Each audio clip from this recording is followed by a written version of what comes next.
রাজ্যে 247টি সরকারি সাহায্যপ্রাপ্ত কলেজের পরিচালনা সমিতির সভাপতি হিসাবে নিয়োগ করা হলো বিজেপির মন্ত্রী, সাংসদ, বিধায়কদের। কেউ একটির নয়, একই সঙ্গে 2 বা 3 কলেজেরও দায়িত্ব পাচ্ছেন। UEM Jaipur is a perfect target for prospective students aspiring for good jobs, good education with future-ready skills. উচ্চশিক্ষামন্ত্রী থেকে অর্থমন্ত্রী, শিল্পমন্ত্রী, এবার কলেজের গভর্নিং বডির মাথায় রাজ্য সরকারের একাধিক হেভিওয়েট মুখ।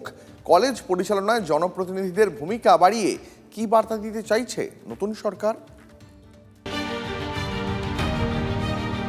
247টি কলেজের নতুন পরিচালন সমিতি। সভাপতি কারা? মন্ত্রী, সাংসদ, বিধায়ক, প্রশাসক নয়। এবার কলেজে পরিচালন সমিতির মাথায় জনপ্রতিনিধিরা। রাজ্যের 247টি সরকারি সাহায্যপ্রাপ্ত কলেজে নতুন পরিচালন সমিতি গঠনের পথে উচ্চশিক্ষা দপ্তর, আর সেই তালিকায় একের পর এক বিজেপির মন্ত্রী, সাংসদ ও বিধায়কের নাম। শিক্ষাঙ্গনকে আমরা রাজনীতি মুক্ত করব। রাজনীতি মুক্ত কিভাবে করা যায়? মহিলা অধ্যাপিকার উপরে প্লাস্টিকের জগ, জলের জগ যারে ছুঁড়ে মারা হচ্ছে, সেগুলোকে ঠেকানোর জন্য লোক দরকার। গত মে মাসে ক্ষমতায় আসার পর রাজ্যের সরকারি সাহায্যপ্রাপ্ত কলেজগুলির পরিচালন সমিতি ভেঙে দিয়েছিল উচ্চশিক্ষা দপ্তর। সেই জায়গায় এতদিন প্রশাসক নিয়োগ করে চলছিল কলেজ পরিচালনা। এবার সেই প্রশাসক ব্যবস্থা তুলে দিয়ে ফের তৈরি হচ্ছে পরিচালন সমিতি। কিন্তু নতুন তালিকায় সবচেয়ে তাৎপর্যপূর্ণ বিষয়, একই জনপ্রতিনিধির হাতে দেওয়া হয়েছে একাধিক কলেজের দায়িত্ব।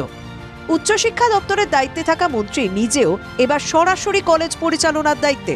জগন্নাথ চট্টোপাধ্যায়ের হাতে বোলপুর, শম্ভুনাথ এবং সিউড়ি বিদ্যাসাগর কলেজের পরিচালন সমিতির দায়িত্ব। অন্যদিকে অর্থমন্ত্রী স্বপন দাশগুপ্তের হাতে কলকাতার 3টি গুরুত্বপূর্ণ কলেজ, আশুতোষ, যোগমায়া দেবী এবং শ্যামাপ্রসাদ কলেজ। মন্ত্রী তাপস রায়ের হাতে রয়েছে বিদ্যাসাগর কলেজের 3টি বিভাগের দায়িত্ব। ইন্দ্রনীল খাঁ একসঙ্গে 3টি কলেজের পরিচালন সমিতির সভাপতি। শিলিগুড়ির 2 গুরুত্বপূর্ণ কলেজের দায়িত্ব পেয়েছেন মন্ত্রী শঙ্কর ঘোষ। আসানসোলে বিএলবি কলেজের দায়িত্বে পুর ও নগর উন্নয়ন মন্ত্রী অগ্নিমিত্রা পাল। তালিকায় রয়েছেন কেন্দ্রীয় মন্ত্রী এবং সাংসদরাও। কেন্দ্রীয় শিক্ষা প্রতিমন্ত্রী ডক্টর সুকান্ত মজুমদারের হাতে বালুরঘাট ও গঙ্গারামপুর কলেজ। সাংসদ রাজু বিস্তার হাতে দার্জিলিং ও শিলিগুড়ির 3টি কলেজের দায়িত্ব। ওন্দা থানা মহাবিদ্যালয় এবং রামানন্দ কলেজের দায়িত্বে সাংসদ সৌমিত্র খাঁ।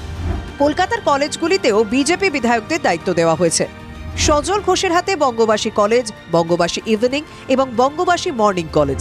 তরুণ জ্যোতি তিওয়ারির হাতে গুরুদাস কলেজ এবং Sarojini Naidu college for women. রাজনীতি যারা করে তারা যে সবাই গণ্ডমূর্খ, এই কথাটা বলার কোনো যুক্তি। যে বিধানসভা এলাকায় বিরোধী দলের বিধায়ক রয়েছেন, সেখানেও কলেজ পরিচালন সমিতির সভাপতির দায়িত্বে শাসক দলের জনপ্রতিনিধিরাই।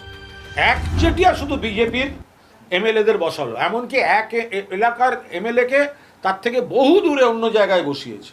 এটা তো সকলের কাছে সুপারিশ চাইতে হতো, সবসময় এমএলএদেরই করতে হবে, এর কি মানে আছে? কেন হবে?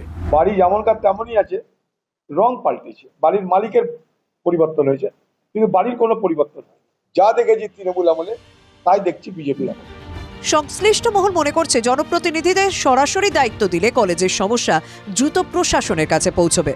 কলেজের পরিকাঠামো থেকে উন্নয়ন, শিক্ষার পরিবেশ থেকে প্রশাসনিক সমস্যা, এবার থেকে সরাসরি নজর রাখতে পারবেন এলাকার জনপ্রতিনিধিরা। সুমন মহাপাত্রের রিপোর্ট, TV9 বাংলা।